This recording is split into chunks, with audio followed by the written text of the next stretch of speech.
Okay, and if we take a look at our chord progression and our bass here in our main part, for example, we are playing the same chord progression over and over again in this track. And you could also think of playing a different chord progression maybe in your break part, or if you have verse and chorus parts, you would probably play a slight variation of your chord progression or maybe a monotonous one.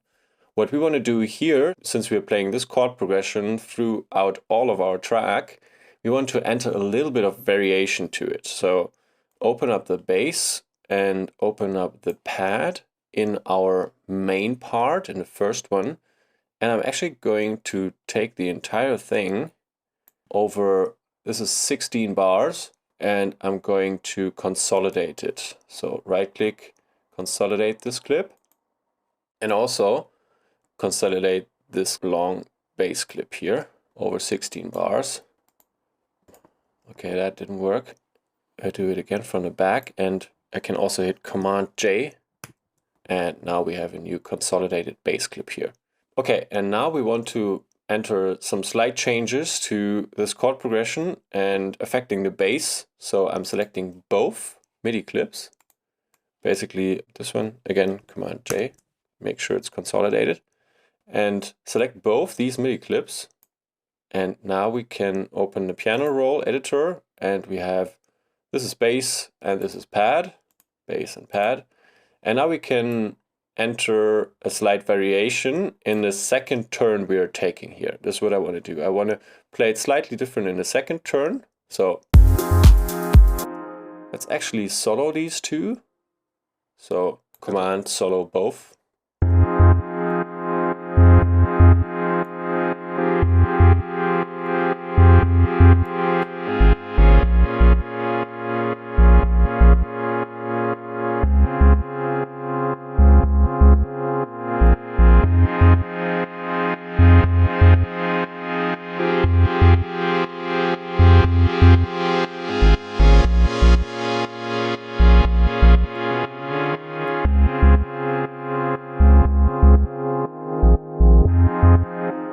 Okay, let's play D sharp here to the end as opposed to A sharp. I'm actually going to open it up all the way so we get a nice overview of what we're doing here. So let's play D sharp here and copy this to our bass as well. Our bass is sitting at A sharp right now.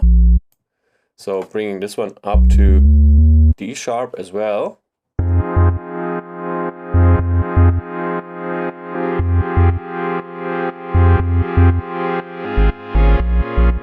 Actually, in the second turn, we can slightly change this part here.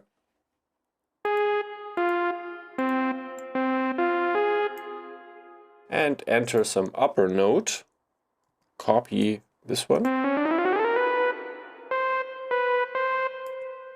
We can play C again, for example. This is C down here, and this is C one octave higher.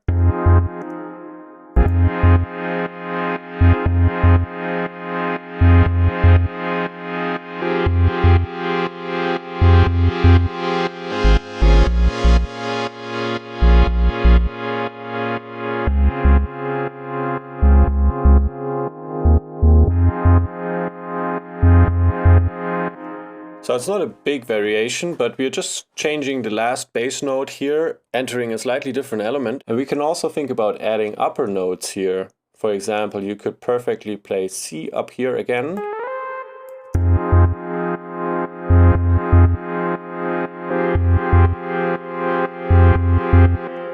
Depending on what kind of progression you want to play. And then D. Also part of our progression here. Then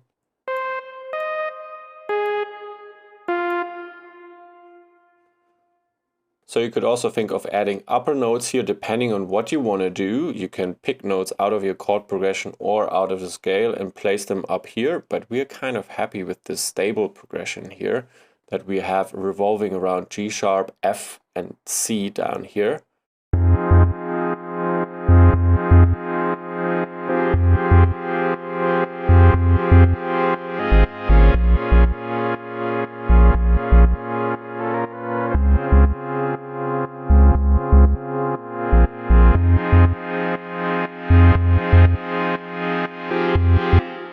So you can add in these types of variations up here, but I'm going to keep it very minimalistic. I'm going to take these out,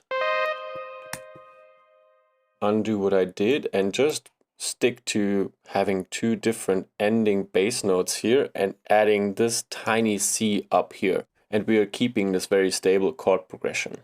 So going back into our overview, and we can now take this entire thing and loop it.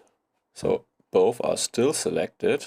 If you see two colors here, you have various clips selected, and what you will do on this loop knob will affect both of them. So now both our pad and our chords clip will be looped. Going back, and now we can actually drag it longer and use it from the beginning. And we can do the same thing with the bass. And it will play these variations. You see this tiny upper note here, then you don't see it here, then you see it happening again here.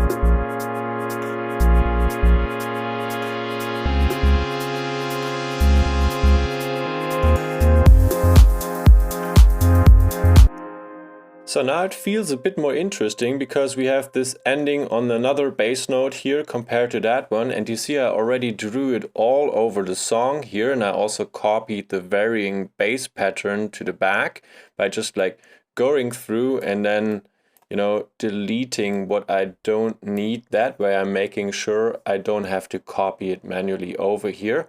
And a nice side effect of like dragging it long is you're keeping your automations, as you can see here. So very nice feature. Okay, so moving on to the next step.